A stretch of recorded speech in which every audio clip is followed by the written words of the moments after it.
Shabbat Shalom.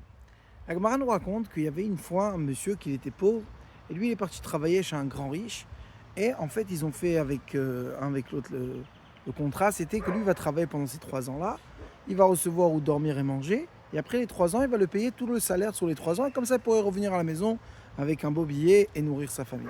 C'est passé les 3 ans, il est venu chez le maître, chez le riche et il dit voilà je veux repartir à la maison, paye-moi.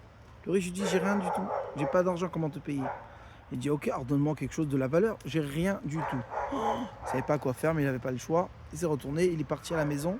Et on peut imaginer, ça veut dire quoi de revenir à la maison avec les mains vides après 3 ans. Tout d'un coup, quelques jours plus tard, c'est après la fête, il voit que le riche il est venu avec des chameaux et c'est rempli de l'or, de l'argent et toute vraiment la richesse et le salaire qu'il devait le payer sur les 3 ans. Ça, il arrive, il dit merci beaucoup. Et là, le riche, il me dit, dis-moi, qu'est-ce que tu as pensé quand je t'ai dit que j'ai rien du tout? Alors, il dit, au début, je me suis dit, peut-être tu as perdu de l'argent, mais quand tu m'as dit, tu n'as plus rien, quand je t'ai dit rien, rien, rien, même pas quelque chose de valeur. Alors, je me suis dit dans ma tête que peut-être tu as dit que tout ton or et de l'argent, tu as magdish et le Bet Amikdash, tu donnes ça pour le Bet Amikdash, et c'est pour ça que c'est vrai que tu habites encore dans la maison, mais ça ne t'appartient pas à toi, et ça t'appartient au Bet Amikdash.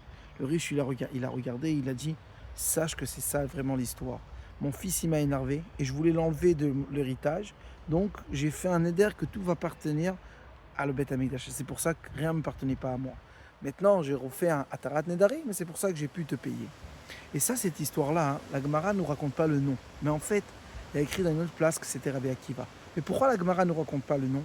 Parce que ça veut nous dire que chacun il peut y arriver à ce point-là de Evedan Koladam Nechavsru, de voir le bien, même si quelque chose qui se passe et que tu es sûr que c'était mauvais, regarde-le avec un bon oeil. Et c'est ça qu'est-ce que Tzemar Tzedek qui dit. Il y a écrit Ve'afta l'erecha kamocha. Comment tu peux aimer ton prochain comme tu aimes toi-même? Et là, c'est comme toi. Tu as toujours des excuses. Pourquoi tu as fait la même chose? Regarde aussi sur ton prochain de la même manière et trouve les excuses. Pourquoi il a fait? Et comme ça, tu vas y arriver à l'aimer. Shabbat Shalom.